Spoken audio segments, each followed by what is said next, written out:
in modern history less informed about American history than J.D. Vance. It seems like every time he opens his mouth on a big topic, he's confused or disoriented. He's like the freshman who skipped the lectures and skimmed a wiki article or something like that.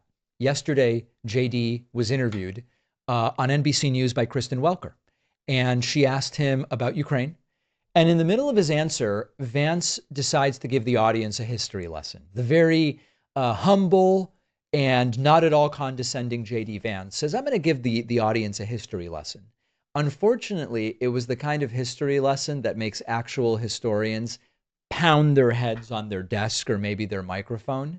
JD said about the Ukraine-Russia war, if you go back to World War II and other conflicts, they end up being settled by negotiation. The only problem is that has nothing to do with what happened in World War II. I want to get to security guarantees, but very quickly, if Russia is allowed to keep any of the territory that it illegally seized, what message does that send to China? Does it give China a green light to invade Taiwan? Does it give Russia a green light to invade other European countries, which is what your European allies are concerned about? Well, first of all, the Ukrainians are going to ultimately make the determination about where you draw the territorial lines in their own country. But Kristen, this is how wars ultimately get settled. If you go back to World War II, if you go back to World War I, if you go back to every major conflict in human history, they all end with some kind of negotiation. We're actually not active parties in the negotiation. We're effectively mediating. We're trying to mediate the Ukrainians and the Russians to come to some agreement.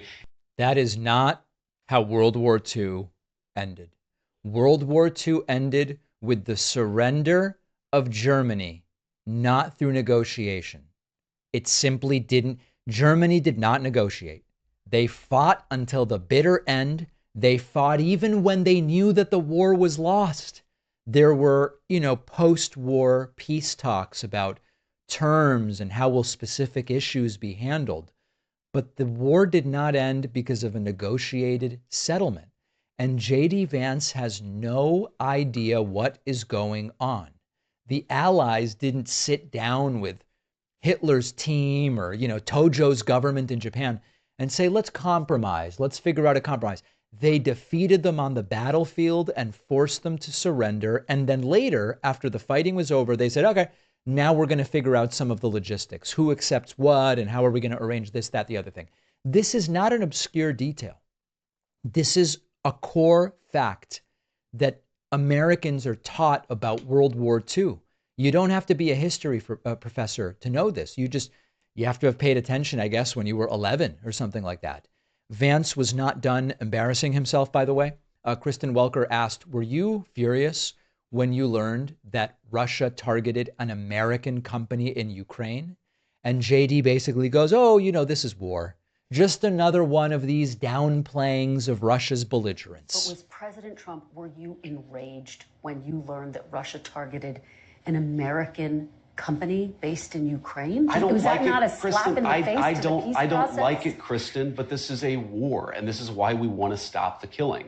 The Russians have done a lot of things that we don't like. A lot of civilians have died. We've condemned that stuff from the get-go. And frankly, President Trump has done more to apply pressure and to apply economic leverage to the Russians, certainly than Joe Biden did for 3.5 years when he did nothing but talk, but do nothing to bring the killing to a stop. So it's Biden's fault. Understand JD's answer here. These people are just pathetic. They are feckless. The vice president downplays an attack on an American company by a hostile foreign power because his real anger is at Joe Biden, because Biden didn't push some imaginary settlement to a one-sided war where Russia is trying to wipe Ukraine off the map. This is the sort of shallow isolationist playbook over and over. Pretend every war ends with a handshake, ignore historical reality, and make the conflict sound like it's a scheduling problem that Biden could have just snapped his fingers and fixed, even though Trump said, I'll have it solved in 24 hours, which hasn't happened. And meanwhile, this is not like a random podcast rant, right? I mean, we have to contend with the reality that this is arguably the second most powerful person in the country talking about global conflict with less accuracy than you find in the Reddit comments. And if Vance is this careless with history and is this sort of quick to defend Putin and attack Joe Biden, imagine if he were to end up in charge of foreign policy decisions if Trump died, which, by the way, more and more people are concerned is going to happen before the end of Donald Trump's term. So that's JD, not the guy, I guess, who paid attention